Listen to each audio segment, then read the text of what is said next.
help you live with more passion, love with more purpose, and lead an overcoming life.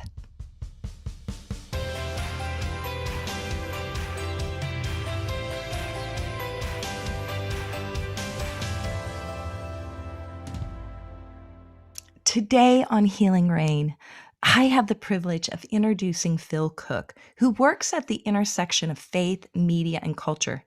And he's a working producer in Hollywood at the same time he holds a PhD in theology.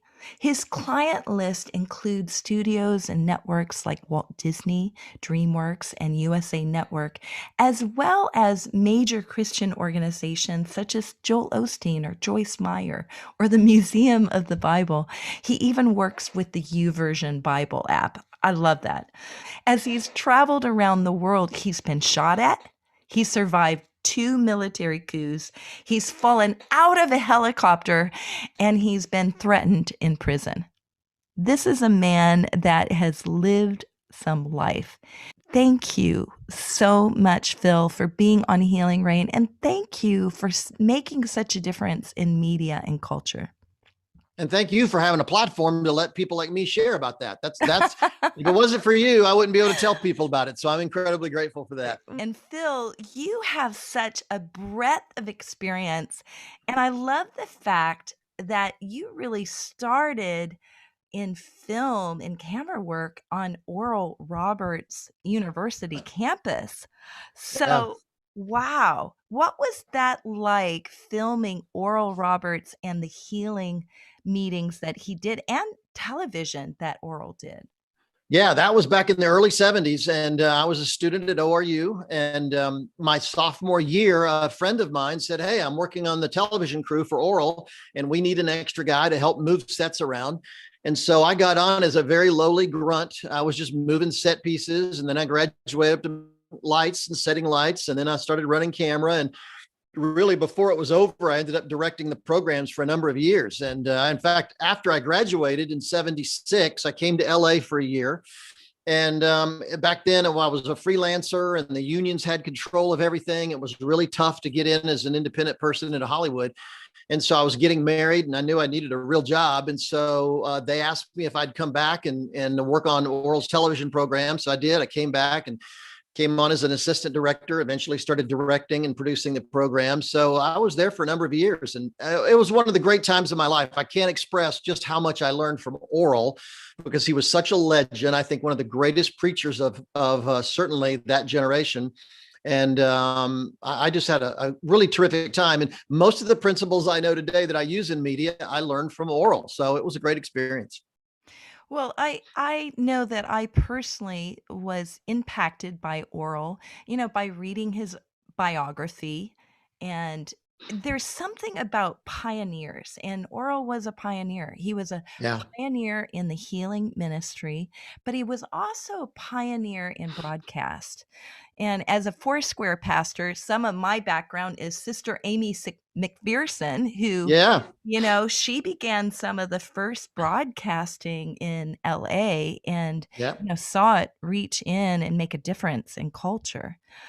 Well, it's interesting because Rex Humbard was the guy that talked Oral into going on television. Oral was doing these big tent crusades all over the country, and he had he was the first person to build a tent that seated 10,000 people, and he was so successful. Rex said, "Hey, you need to put this on television," and so he actually came to Hollywood, met with NBC, and in those days, commercial advertisers had a huge amount of influence on the television programs they would do. And so NBC said, "Yeah, let's do this, but we need to put," I think it was Bayer aspirin and maybe Gillette razors or Alcoa aluminum. There was 3 or 4 companies that were going to do commercials. And in those days, commercial sponsors could edit your show. They could decide what you preached on. They could have a lot of input into the show. It's not true now, but back in those days, they had a lot of power.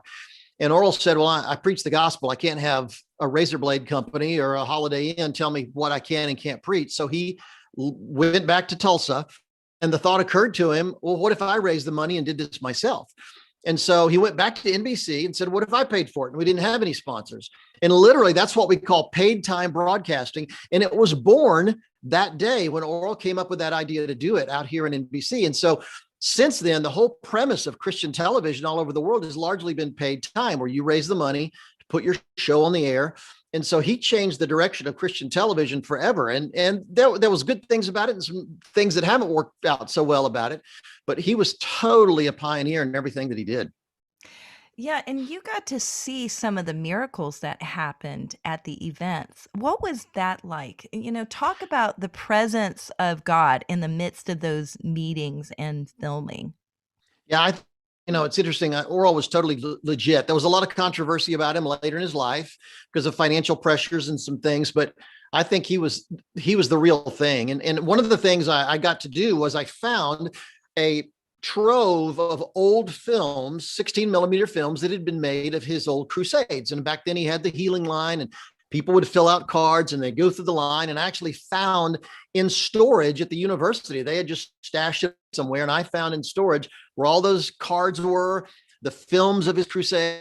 And so I started going through them and finding people who were healed in the 30s, 40s, 50s, were still alive. This would be back in the late 70s, early 80s, were still alive. And I called him up and I said, hey, I'd like to bring a film crew out and shoot an interview with you, see if the healing still exists. I mean, are you still healed? Did it work? Was it legit?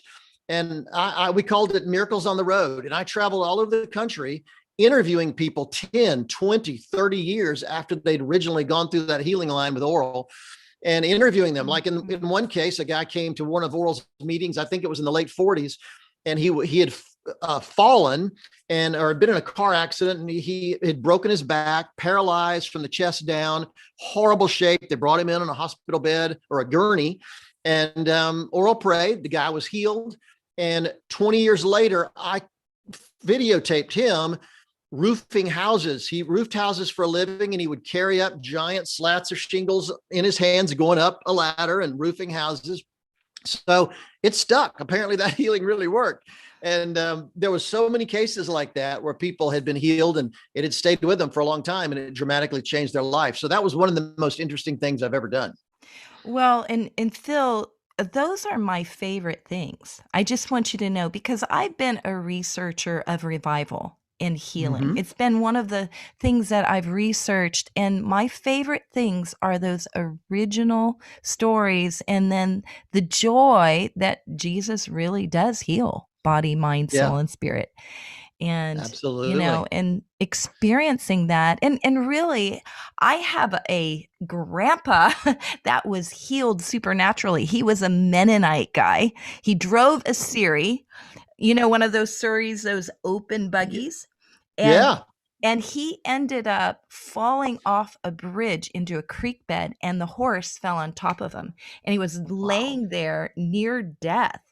And as he's laying there, he's praying, God, first of all, it's a gravel road. Somebody find me. So the first miracle was the road grader who turned around, went back, got out and looked out and found him. Second miracle was that, he lived, they got him to the hospital. And then these Mennonites asked for the elders to come in and anoint him with oil, and he was healed. And then they said, well, he'll never walk. And then he walked. Well, I want you to know my grandpa and my grandma were completely changed, and that Wow. they were impacted by what you were doing. So I grew up with Oral Roberts, and I grew up with Catherine Coleman, and my Mennonite grandparents, and they would stay up all night long praying, and they ended up changing the course of my life and the trajectory of my life. But I knew from a very young girl that healing was real. Yeah. And I love it that these things and what you're doing is making such a difference in the lives of people. Well, the impact Oral had on me, and well, there's a lot of impact Oral had on me, but one of the big things was his understanding that media was a powerful tool. Paul launched the early church with the technology of his time, which was letters. And he coupled letters with the Roman roads and got the word out in a very powerful way. And Martin Luther in the 1500s, he completely changed the publishing industry through books. He wanted to get the gospel out in that way. And I just am fascinated studying through history and how people have embraced the media.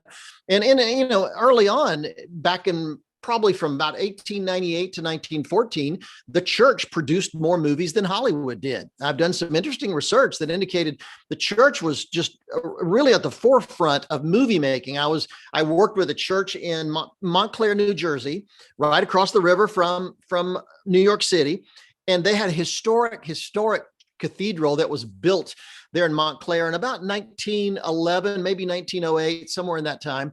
And they were doing a renovation of the sanctuary, and they knocked out a back wall and discovered a huge 35 millimeter movie projector in the wall. And they did some research and discovered that back in the teens and the 20s and the 30s, they would have movie night on Saturday nights, and people would come in from the community and they would show films.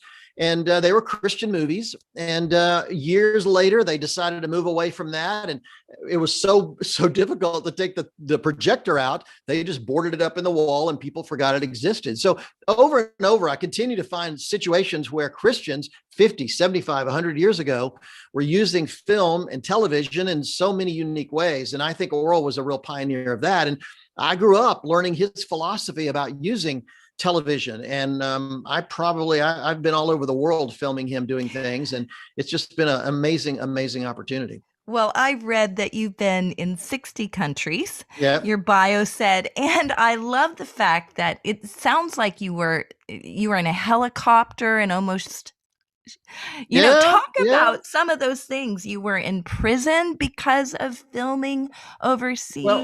We've been, the problem with Christian ministry organizations is they're working in very difficult places. And so if we're going to go film and tell their story, we have to get into some pretty risky situations. And the helicopter situation was actually an Oral Roberts story. He was really? He was filming a crusade in Jamaica, Kingston, Jamaica. And I went down to shoot it. He was doing a crusade down there in the National Stadium, big open air National Stadium. And I went down to film it. And about halfway through the day, before that evening service started, I realized this thing's going to be full. And the coolest shot would be an aerial shot. But there was no drones back in those days. It was all helicopters. But the problem was there was no helicopter on the island of Jamaica that was outfitted to shoot film. And I realized that the Red Stripe Beer Company had a Bell Jet Ranger, a great helicopter. And so I raced across the island and actually talked them into letting me borrow it for an hour. And we took the door off, and I sat on the side, hanging out with my big old camera. And the pilot tied a rope around my waist to tie me into the helicopter. But neither one of us noticed there was a few loops in that rope. And so when we took off and he turned to go out over Kingston Bay, I just slid right out. And I'm dangling out there by the rope. And fortunately, he saw it and whipped the helicopter back and jerked me back in. And let me tell you, I tied that rope quick. And when you're dangling from a helicopter, there are two things to think of. You always think about. One is you get right with God pretty quick. And the second thing is make sure the shot is in focus. So it was one of those horrifying experiences, but we got an amazing shot of the crusade. We used it on television, and it was just really, really something interesting. Wow.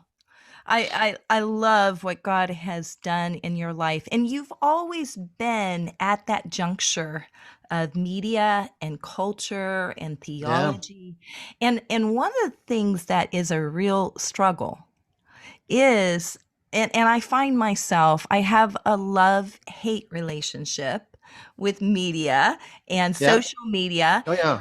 Because there are things about it that really the cult of celebrity, is really an ungodly thing, to be puffed up or arrogant or proud or try to, selfish ambition. That's an evil thing. True. And so how do you walk into this ministry that we have with a purity of heart? And how have you walked through that mix? Because you've been in this for years now. Sure. Well, I think God has seen fit to surround me with people who think I'm an idiot. So that keeps the ego in check. from my wife to our team here at Cook Media Group, our production company, I think I'm on pretty safe ground there. But you're right. The media is a love-hate relationship. I think social media is a huge factor in the polarization we have in our culture today. The fact that we're so disorganized and not unified like we used to be. I just think social media is a real culprit. There's a documentary on Netflix right now. If someone's watching this or listening to this episode, there's a wonderful documentary on Netflix called The Social Dilemma, where it really talks about what makes social media work and why it does what it does and what drives it. It's really it'll really open your eyes. And yet at the same time, social media is a powerful tool for getting your message out. I wish more Christians embraced it and could use it in a positive way. So it is a love-hate relationship, no question. I've spent my whole career working in the media and advising some of the largest churches and ministry organizations in America on how to use media effectively. And I still have to be careful. I'll still get lost scrolling around on Instagram and Facebook and just seeing what other people are doing. And the amount of time we waste doing that is phenomenal. So I have to be really careful and how much time I spend there. It can be a huge waste, but at the same time, if we're using it effectively, and I wish more Christians would share their faith on social media. Yes. I think that's a big issue too. I think we could have a much greater impact if we simply did things like that. So there are ways I think that we can use it in a real positive way, but at the same time, we should be concerned about the negative aspects as well. Yes. And there's also a real shift in terms of how media is used. I mean, I think I've seen media for years that the big deal was that it be well produced. And there's been a shift from that. Yeah, true. Because part of what's happened is people have seen the ingenuineness of, something being so produced, and yet if there's not the integrity of heart, and I don't know, you probably don't know this, but I have been a Foursquare pastor for years and years. We were senior pastoring, and recently we have been repositioned and become a part of Upper Room Network. Now, or a global movement. And you may know about it from your kids who watch it on YouTube because of the music. Right. And one of the things that movement has done, and by the way, it's all 20 somethings, it's 20 somethings that are getting saved. So it's Gen Z and millennial. And part of what their goal is, they didn't use media for years. And then they saw a picture in their minds of an IV, somebody that was sick with an IV, and the IV went to YouTube. And so they made a concerted effort. Okay, we're going to get in there, but we're not going to make it look like it's better than it is. We're going to make it as, real and graphic, just who we are.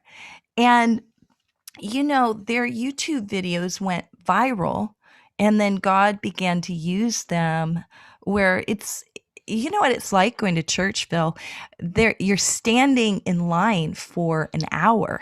If you're coming to visit, to get in and get a seat, and then it's a long, long service. So it goes against all those principles of being, seeker sensitive. And so it's been a real shift for me, but I see God at work in this group of people, and it's been helpful for me as, someone that's much older, just to see how media can be used to impact lives. And so anyway, that was a long introduction to my question. My question is, what are the shifts? Because what used to be relevant in media is no longer relative. What used to work is not working. So what are some of the shifts for churches and ministries?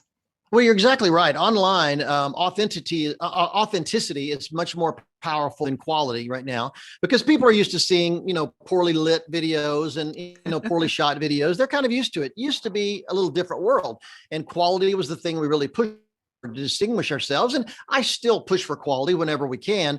But at the same time, I'm pastors, for instance, during the COVID shutdown, when churches were having to shift to live streaming their services, I told some pastors, don't make your live stream so perfect that it looks like a television show. It still needs to be a little rough around the edges because people are used to seeing that online. So I think that being real is much more important than being particularly good as far as production quality and lighting and things like that is so important. The other thing that you mentioned about YouTube is interesting. Short videos have become the number one marketing tool in America. In fact, right now, more internet bandwidth is taken up from short videos than anything other than Amazon Prime and Netflix. Every companies, hospitals, nonprofits, churches are all using short videos to tell their story. And I'm talking 3 to 6 minute videos for the most part. One of our clients is the Museum of the Bible in Washington, D.C. And we've been a part of that since groundbreaking. And we produce literally hundreds and hundreds of short videos on marketing, awareness, fundraising, all kinds of things, membership, all kinds of things to tell the story of the museum in 3 to 6 minute little short segments. So those short videos, churches, they're, it's funny. Churches think, well, maybe I don't have the equipment I need, or I don't have a studio. Well, there are 2 film festivals in America right now for feature films produced on iPhones. So don't Really? think you don't have, Wow. if you've got a camera or an iPhone in your pocket, you've got a studio available to you. So now you can go out and shoot with your phone. A lot of churches that I work with were shooting their live streams on a phone during the shutdown. So there's so many more things we can do now. Back in those days when I was working with Oral, just the lens of a camera cost $150,000, not to mention Wow. the cost of the camera itself. Wow. So those things have changed dramatically. In fact, when I left ORU and started our company, Cook Media Group, a lot of churches and ministry organizations would hire us to bring in the equipment and shoot the whole thing because it was so expensive for them to purchase. But now so many churches and ministry organizations have their own video equipment. We do just as much consulting and advising those guys as we do producing it ourselves. So the world has shifted dramatically. And I think the interesting thing to me is a lot of churches, kind of went cold turkey during the shutdown, going to a live stream. So many pastors I knew would say things like, well, I don't mind live streaming my service, but that's not real ministry. Well, let me tell you, they changed their tune during the church lockdown. Yeah. Yeah. And, being able to accept donations online was critical. Being able to capture the service online was critical. Pastors have really understood now how the digital media works. Part of the reason I wrote my book, Maximize Your Influence, is to be a reference book for those kind of pastors who have questions about how to engage the culture in this digital age we live in. So we've just seen so much. In fact, some churches did such a great job. I must say this, that I had one pastor in Alabama text me and said, I pastor an African-American congregation of about 900 people. He's an old friend of mine. And he said, since the shutdown, he said, we're averaging, he said, I normally preach to 900 people on Sunday, but since the shutdown, I'm averaging 30 to 40,000 people a week watching our live stream. And he said, 1.5 million people have seen my Easter message online. He said, I feel guilty saying this because I'm a pastor, but the truth is, I really have no desire to go back to the building. He said, we're making such a great impact in our area online. I just think it's incredible. So we're just seeing that some people that have embraced it have really done well. Other churches that fought it have really struggled. So I just think that we're not going back. We'll go back to the physical building, but we need to keep our foot on the gas when it comes to using live stream, using short videos, using media, podcasting. These kind of things are going to be critical for the future. Yeah, I've been really encouraged, in my love-hate relationship with what God is doing with media. Mm-hmm. Some friends of mine, you may want to look this up on TikTok. Some friends Okay. of mine lead One Voice, and Okay. their focus prior to COVID was they would go into schools and they would reach high school kids. Well, Okay. then when COVID happened, they completely shifted and they broadcast every day now.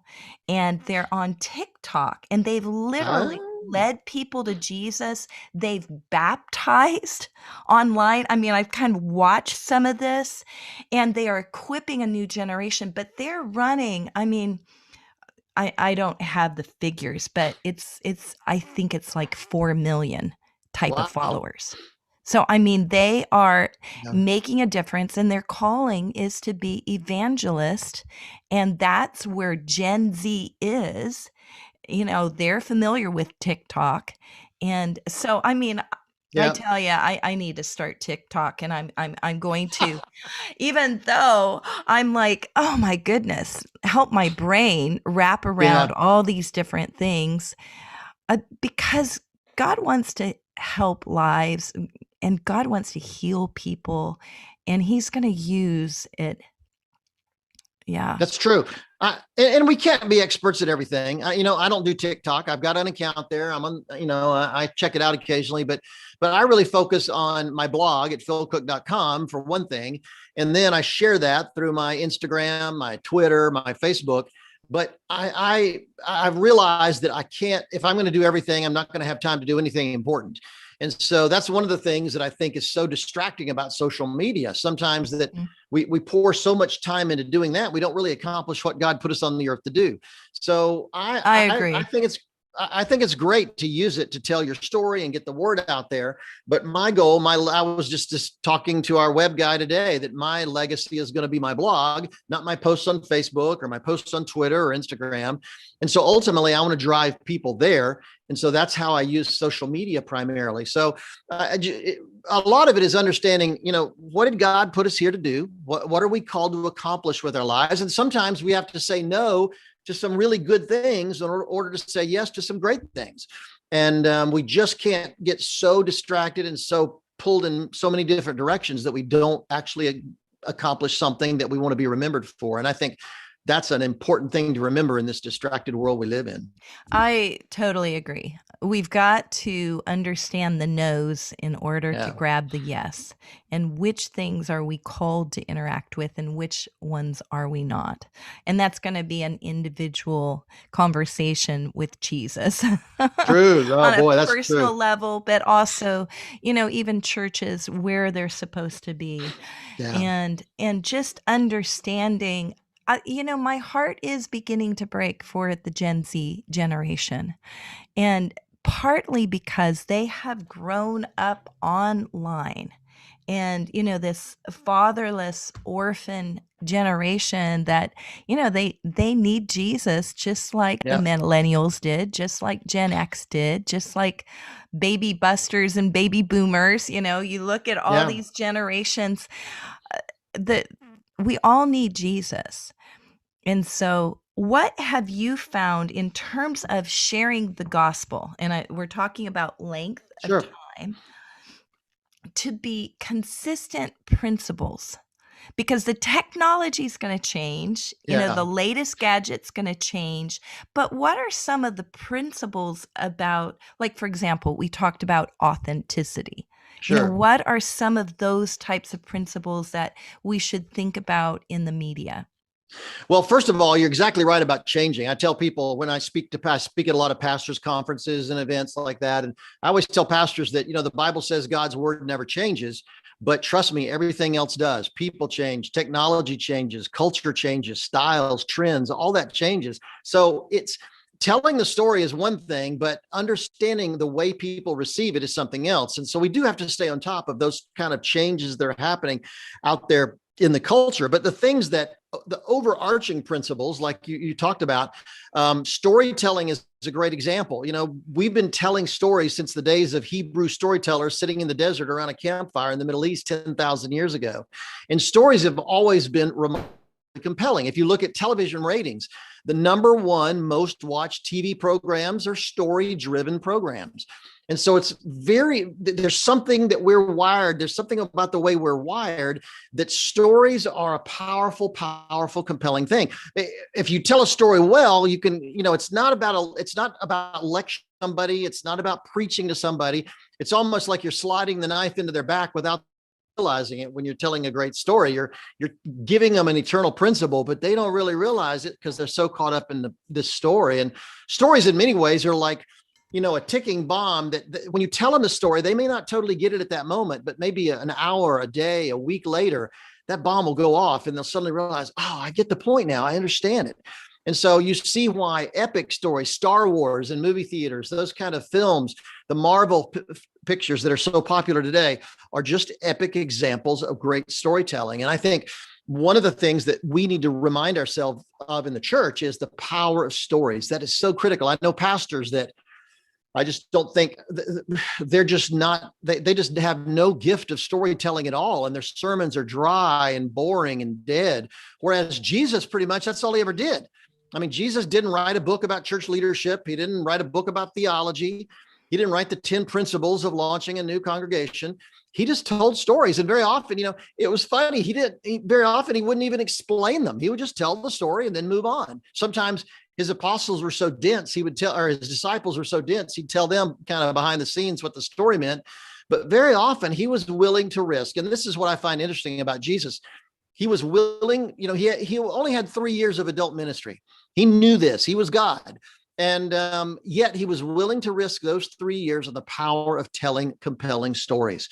Like I say, he didn't leave a curriculum. He didn't leave a program. He didn't leave some kind of a outreach model. He just told stories. And yet those stories changed the world. So I think if we could understand the power of compelling stories and how much they matter, I think Christians could embrace the film world, the television world, the podcasting world, the social media world in a much more powerful and compelling way. I think that's really critical. Yeah, I think it is too, Phil. And I think about it that right now, presently, um, the non-Christian films are carrying a lot of theology in their Yeah, storytelling.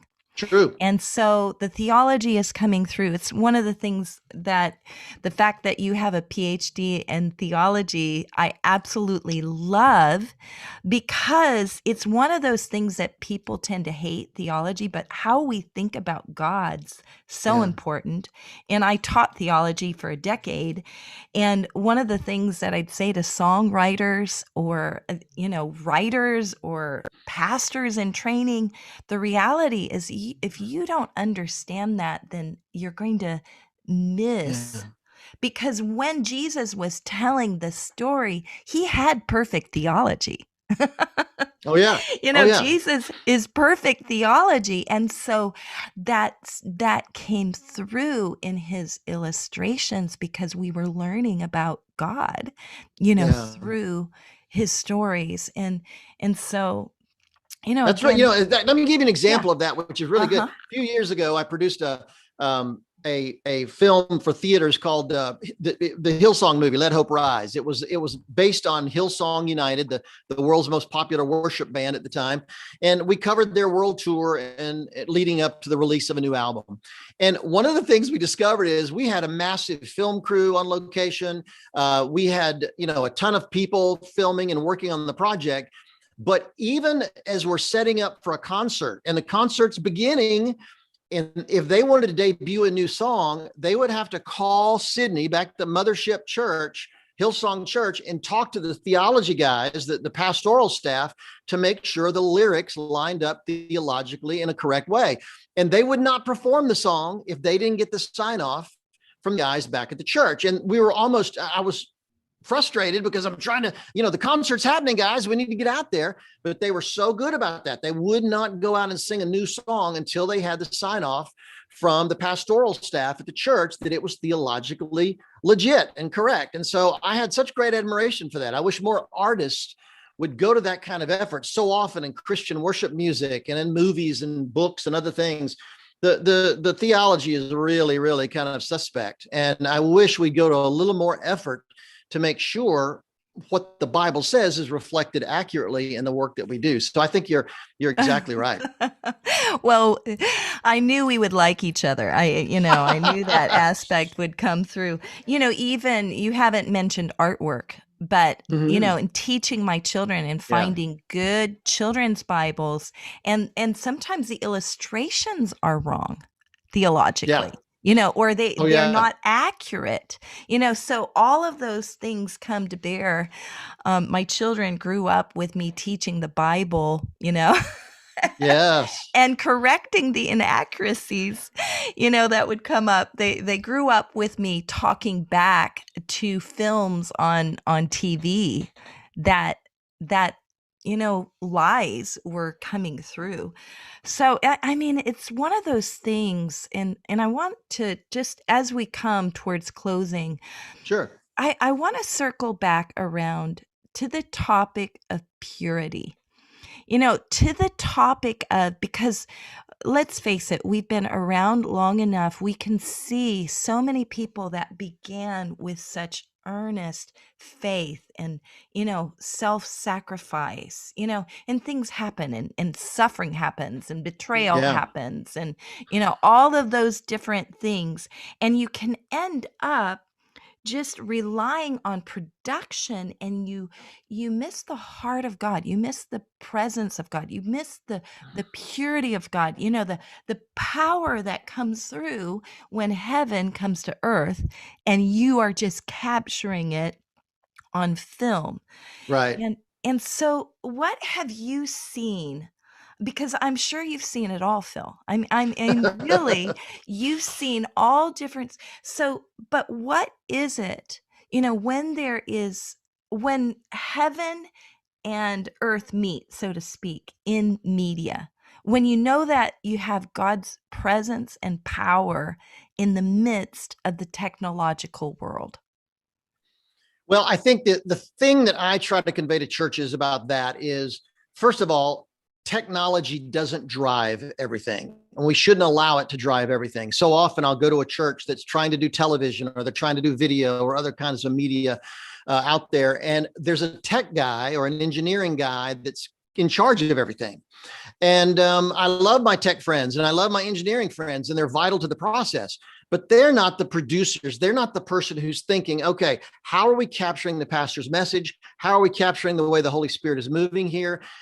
Technology should serve at the hand of the message. It's so important to understand that.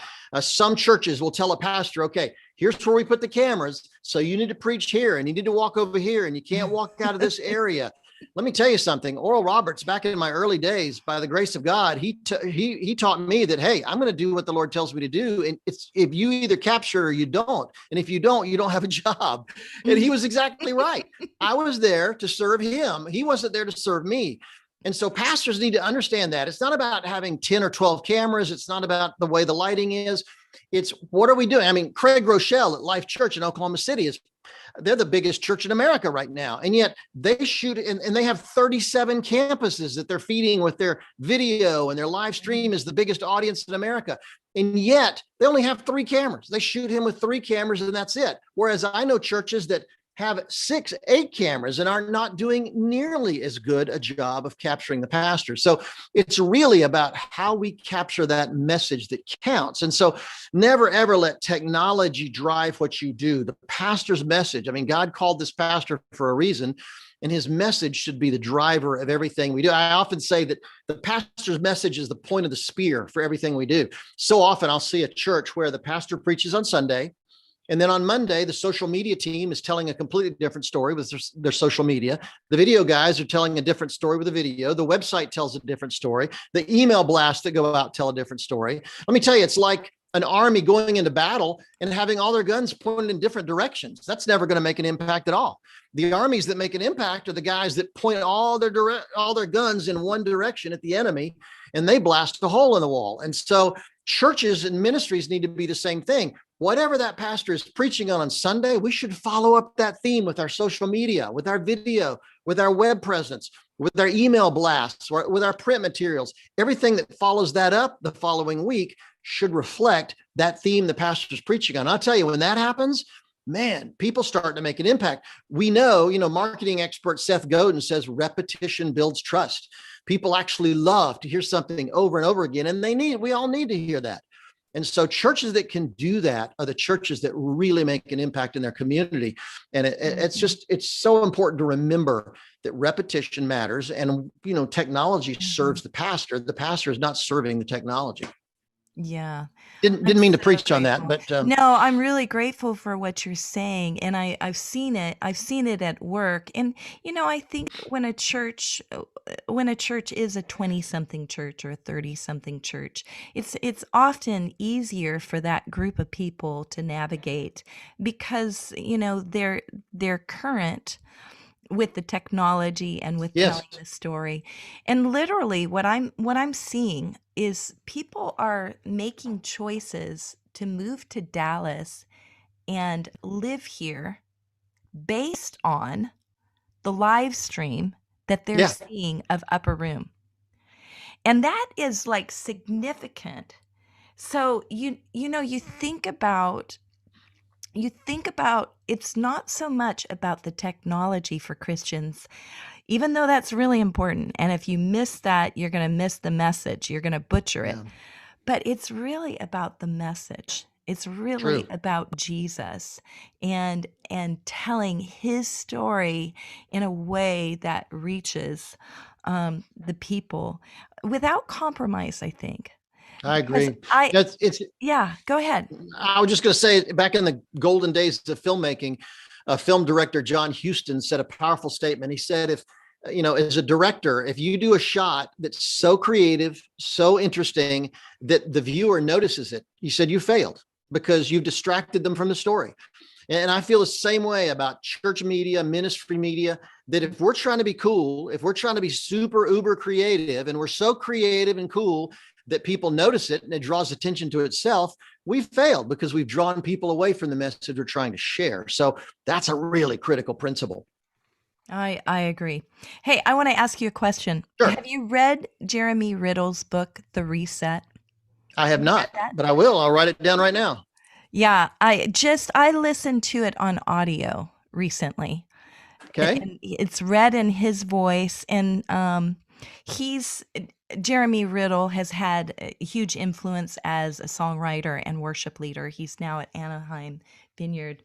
But I've listened to it recently, and part of what he's bringing to bear is that our business practices, our ministry practices, when we're in media and we're in the mess of things, somehow you have to keep a pure heart, Yes. and part of what's happening is that people have become enamored with becoming Christian celebrities.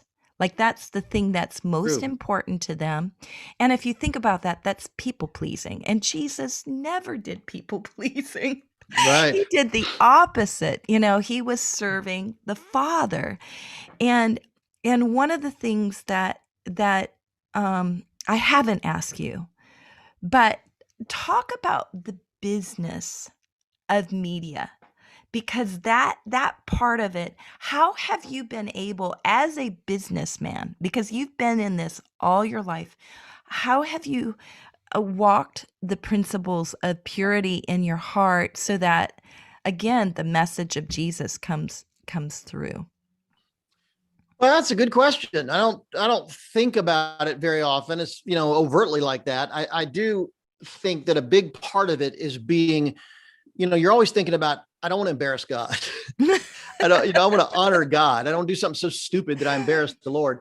And one of the things I tell young filmmakers when they come to Hollywood is, lead with your talent, not with your faith. Every year here in Hollywood, we get young filmmakers who are Christians who come out and say, they'll go meet with a studio head or a producer and say, God's called me to come and change Hollywood. Well, they get laughed off the property. They get thrown out immediately because they're considered nuts. But if you come out here and you're an amazing writer or an amazing actor or a producer or director, that gets their attention. That's what they respect. And if you get their attention, guess what? They'll listen to anything you have to say. So one of the things I've discovered is show the world you're good at what you do. Being a Christian doesn't give you a free pass to be lousy at what you do. In fact, you ought to be a lot better than anyone else. And so I wrote a blog post recently, or I made a statement on social media that Jesus just, when he was a young carpenter, he and his father, he didn't just make furniture. They made really good furniture, and that was an important issue for them. They made really good furniture.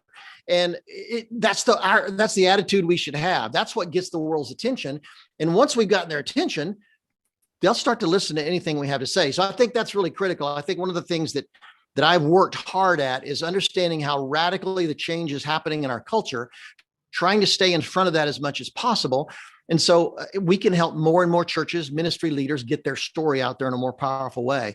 I also have a wife, Kathleen, who's relentless about, the gospel, and she's not going to let me screw up. She's on me all the time about this kind of stuff. And she co-founded the company. So she's a vital part of everything we do. And I think that's an important issue as well. We travel together whenever we possibly can. And we've worked together for all this time. And so that's made a big difference for us. And so little things like that, I just, would encourage people that very often it's the little thing. It's the things that, allowing your creative team to take credit for stuff. If you do that, they'll walk through fire for you. There's so many ways. One of my passions right now is teaching leaders how to lead creative people. I think one of the things we need to understand in the church more, they did a survey of about 1,000 secular executives, CEOs, a few years ago. And those CEOs said the number one trait, the number one thing executives and leaders need to know now is creativity and how to lead creative people. That's the currency of our culture. And so I think as church leaders and ministry leaders, we need to understand how to inspire and motivate our designers, our video people, our web people, those kind of creative people that really get our message out there in a big way. So I've been doing a lot of teaching lately on how to inspire and lead creative people, because I do believe that's the future. So, I don't know if there's a big overarching way I have kept from screwing up. I've certainly made my share of mistakes. I've had to fire a few clients over the years. We've lost a few clients. I think part of it is I'm just really driven to learn more. I'm always trying to learn. I'm a voracious reader. I just read the new biography of Søren Kierkegaard, the Danish theologian and philosopher from the 1800s. And he was just an incredibly passionate about sharing. He lived in a world where they had a church-sanctioned church. Lutheranism was sanctioned by the state. Right. But he had a bold passion to tell people, just because you were born into the church and raised in the church doesn't mean you're a Christian. And so I just have that kind of passion out there to let people know that Christianity, we need to take another look at that. Our culture is moving away from it. It's being marginalized. But I just think all of us as believers need to do a better job. Yeah. I'll shut up. But one thing I would say is, in one of our books, The Way Back, How Christians Blew Our Credibility and How We Get It Back, in that book, I did some research that indicated it's staggering how few Christians will ever share their faith with a single person during their entire lifetime. Wow. And that's so incredibly sad. And so I just would encourage people listening or watching today, be more bold about your faith. Doesn't mean you have to be a jerk. It doesn't mean you have to be pushy, but stop being so afraid to open up and just share what God's done in your life. I think that alone can make such a big difference to the friends around you. I think so too. And really, when you keep anchored to the Bible, everything you're saying is in the Bible. So True. Phil, even the proverb that says that your gift will bring you before kings. True. That's some of the principle of what you're talking about, and being able to walk, listening to God, because God's the best creator. I mean, he is the creator. So all creativity comes from God. And when you're stuck, look up, because there's a creator that has a creative idea. And that creativity, I mean, if you're going to be in the creative world today, you need to learn how to listen to Jesus. That's true. Absolutely. In the midst of your daily life, because he's going to be more creative than you are. Fantastic. That's really good. Really good. Well, Phil, thanks for joining me on Healing Rain, and I'm looking forward to seeing you at the NRB. And thank you for who you are, and thank you for being a pioneer in this field of just really bringing media into homes and showing really the miracles of Jesus in a story that people can really connect with. And thank you for having a platform to let people like me share about that. That's if it wasn't for you, I wouldn't be able to tell people about it. So I'm incredibly grateful for that. Well, keep doing what you're doing, Phil. Thank you. And I pray that your later days will have even more impact than your former days. Well, I accept that. Thank you. Yeah. I need that myself. So have a great day. Thank you.